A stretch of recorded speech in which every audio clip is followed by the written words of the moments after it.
knows what podcasting is, it's primarily audio delivered over an RSS feed in a way where you can use any app to listen to your favorite shows. Podcasting 2.0 is a kind of umbrella term for a movement set up by Adam Curry, who was the inventor of podcasting originally about 20 years ago. And the movement is all about extending the open RSS specification to introduce new features to the spec to enhance what podcasting can deliver for users. So the community has introduced new features like the transcript tag, the chapters tag, the value tag, which integrates the Bitcoin Lightning Network, and many more. And yeah, podcasting 2.0, outside of the Nostr world, which I'm sure we'll talk a lot more about, is seeing some great success. Even the big players are starting to adopt the new tags. We saw Apple Podcasts adopt the transcript and the chapters tag just a month ago or something like that. So that's podcasting 2.0, and it's all about making podcasting, which we all love, a better experience for users whilst maintaining that kind of open aspect to it. And in short, Fiat, AJ just mentioned Fanfares, and you're the founder of Fanfares. You have a slightly different take on this, right? You're building a reputation system. So why don't you start with a short introduction of Fanfares, and then how you're approaching podcasting? I know Fanfares handles a lot more content than just podcasts. Yeah, I mean, I also am a huge fan of podcasts. Share the mic with Yeah, I'm also a huge fan of podcasts. Been listening to them for years, and I think a lot of what I've learned about Bitcoin has really just come from listening to a lot of podcasts. Also, audio books are a big thing. It's amazing that you can do something else and learn at the same time. So for me, there was kind of different parts to wanting to create Fanfares. One was that just having the ads on podcasts, I thought wasn't the ideal experience. I always thought if I could just pay for the podcast and have an ad-free version, then that would be a nice opportunity. I listen to a lot of audiobooks on Audible, and it's a lesser-known fact, but Audible actually takes 75% of the revenue of authors that publish on Audible, which is huge. So they actually reduced that down to 60% if you agree to a 7-year exclusivity. So that's really nice of Amazon to do that, of course. But yeah, so for me, it appeared like there's an opportunity there for an alternative system that enables people to pay for content. And I started thinking about this many years ago, 2019, when I was at a Bitcoin meetup in London, where somebody was talking about the idea that you could have micropayments that could be used to pay for stuff, and particularly for content. And so for me, that struck a chord, looking at things like Twitter and Facebook, where everything is funded by advertising. The whole idea is everything's free, but you're paying, of course, with your time, with your attention, and with your data, which none of us really want to do. We all know that we're doing that, and we all know that it's not ideal. And it's skewing the content towards content that is grabbing your attention. Quite often it's more addictive content, or content that evokes emotional reactions. And as Ben said earlier, this isn't necessarily having a good effect on people. It's creating division, it's creating not necessarily a very good society, and it's a flaw in the model of the internet since the beginning, that we didn't really have a very efficient payment system that would enable us to actually pay for content. And as AJ said, we've kind of reverse engineered the credit card system, we built for plastic cards in physical shops. When we brought that into the internet, it involved a lot of fraud, because you're basically taking your private key and sticking it into the internet every time you use your credit card, which is not ideal. So, part of my journey was discovering Bitcoin and thinking, this is a more secure payment system. And it's one where you don't need to have that fraud detection process, and you can have much lower transaction fees because of that.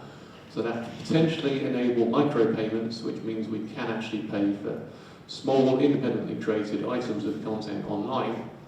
And that could extend, I was originally thinking that could extend to something like Twitter.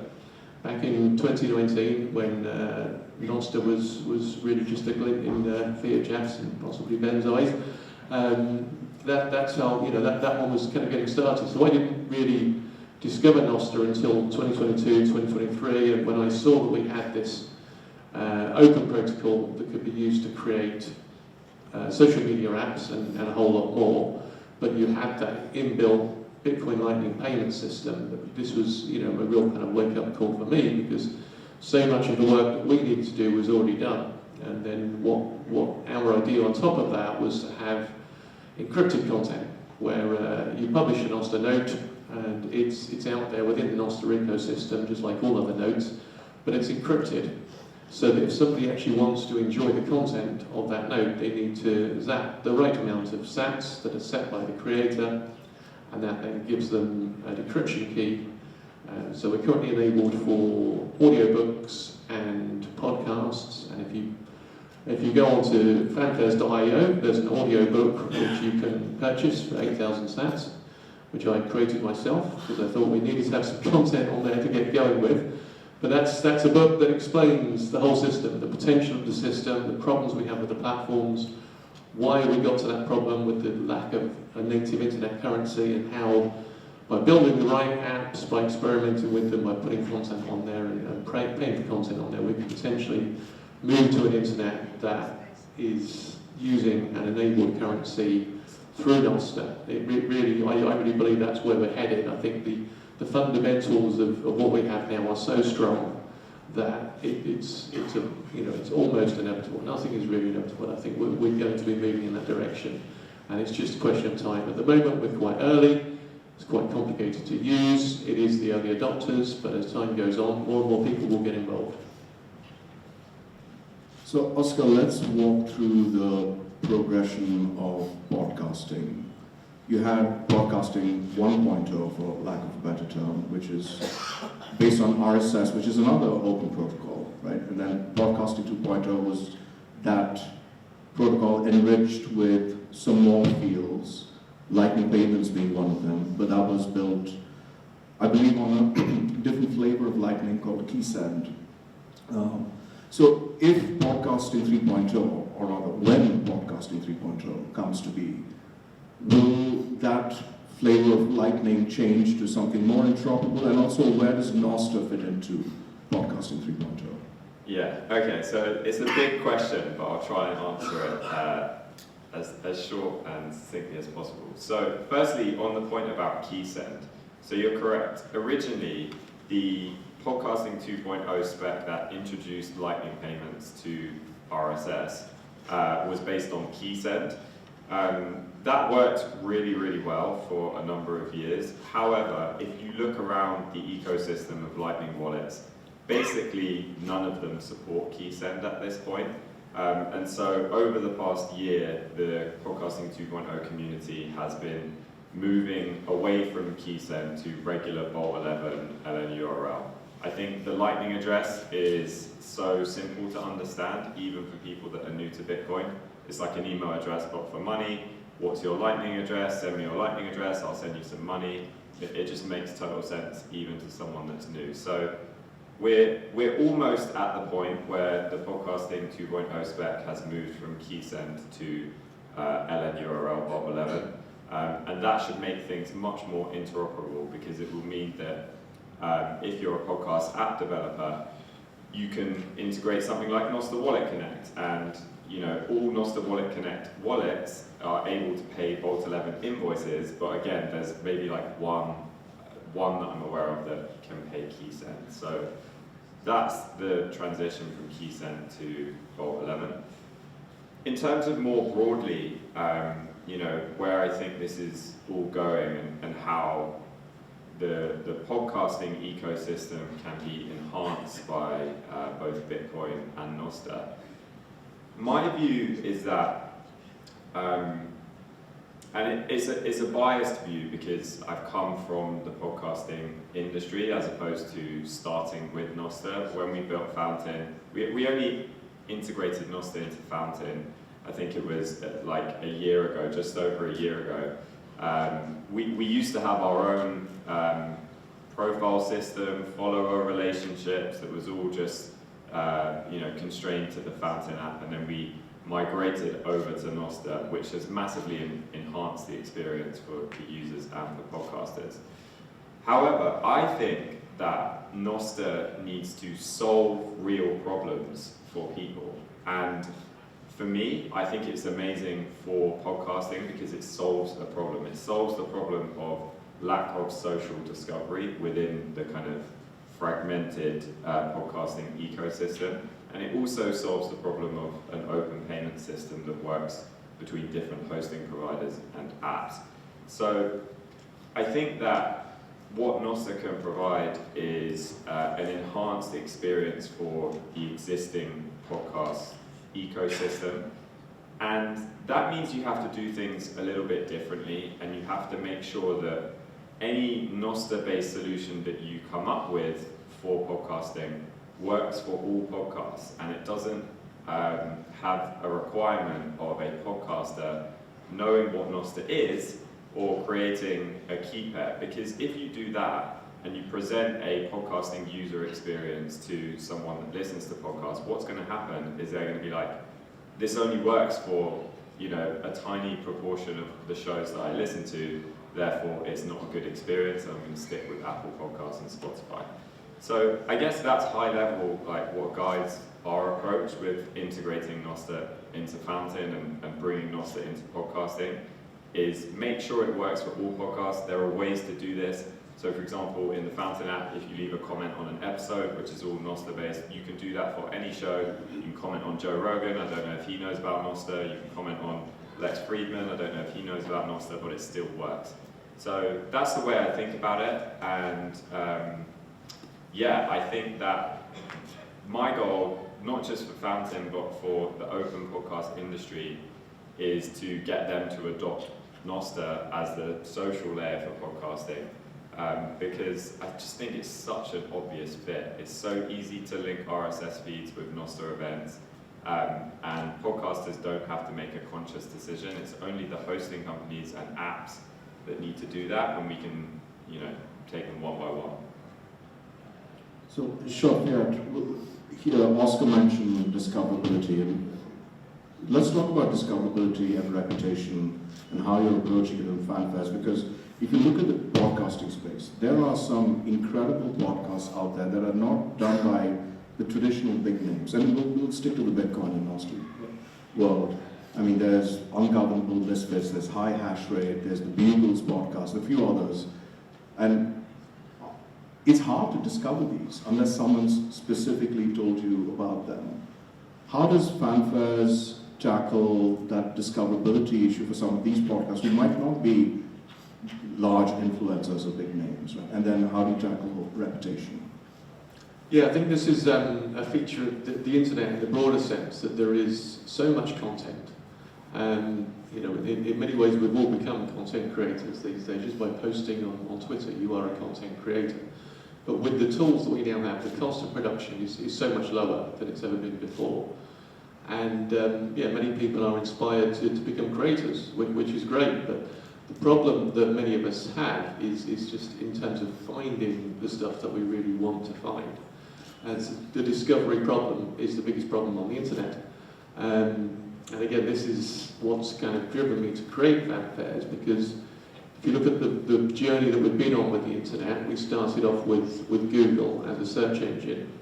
And initially there were no ads on there, and then you had the box at the top with the 3 ads in. The box was slowly grayed out, and eventually the whole page itself was just adverts. So Google, that was the best search engine, has turned into an advertising engine. So approaching that from the Fanfares point of view, what we decided to do was enable any creator that's uploading to introduce a payment split. So, for example, with my audio book, I've offered anyone that reposts that book for me 50% of the revenue automatically into their Lightning wallet whenever they post the referral link, which they can get once they've bought the book, because it's important that somebody is actually enjoying the content before they repost and try to earn the sats. So it really kind of creates a potential where currently on the internet we have a whole layer of influencers that spend a lot of time building their following in order to earn money from advertising. The things that they do to build the following are quite often recommending good content. And as you say, quite often, the way that we find good content is through a recommendation from somebody. So that process of curation that they're doing, that could become a paid service rather than something they're doing for free, which means they then don't have to go and do the specific adverts for VPNs or whatever else it is that they're selling.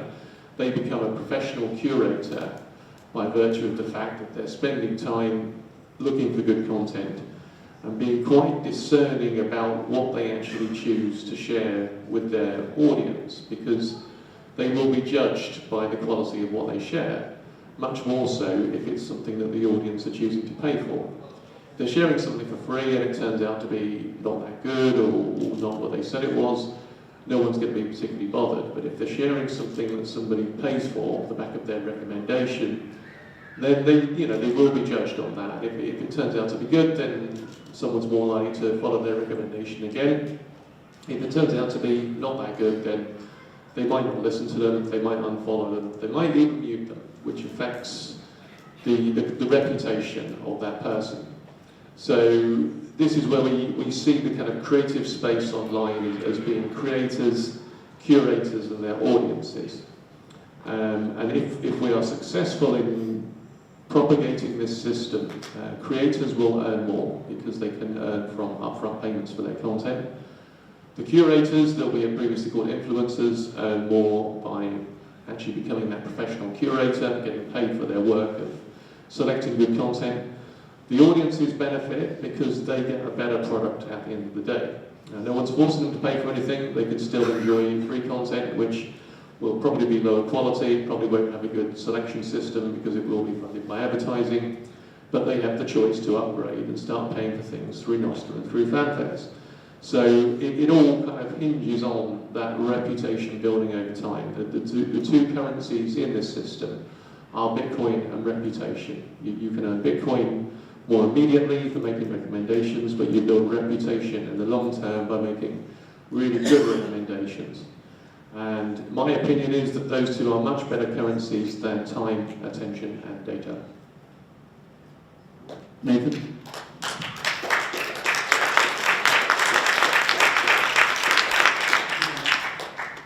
All right, so we have 2 more minutes, and I'm going to ask a controversial question here. With 30 seconds to each of you on this one. So, AJ mentioned value before value, which the term Archinox, the architect of Fanfares, coined. Fountain rolled out a value before values subscription concept, and there are factions in the value for value world, and there was some pushback against that value before value, because I think the sentiment is you need to put something out there and then expect the value to come in rather than demand something up front. What do you have to say to that, Oscar?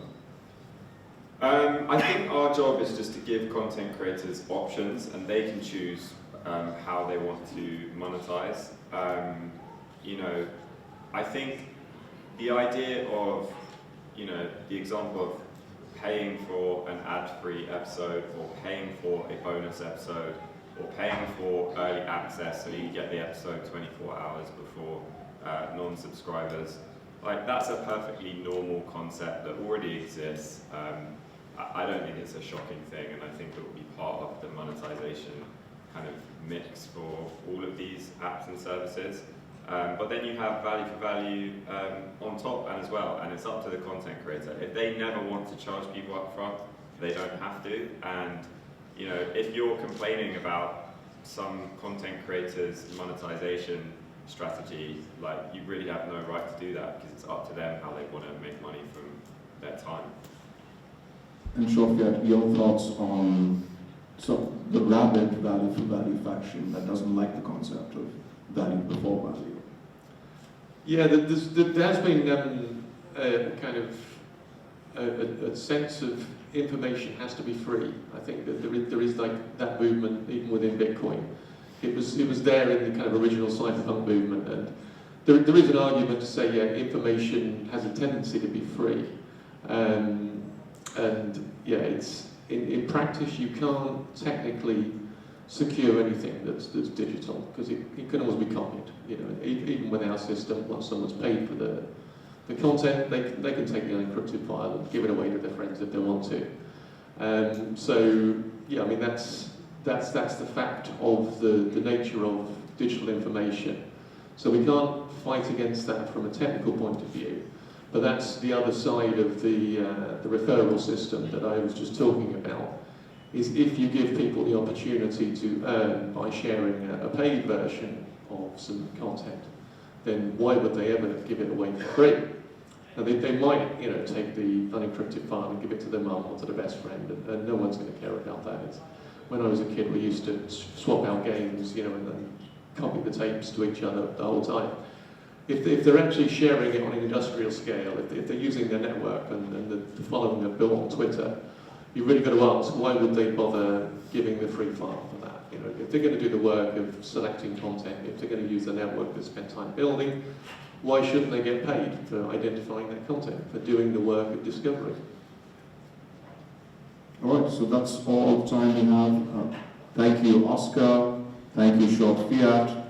Folks, please listen to 40 hours of podcasts a week. It will change your life. Thank you all.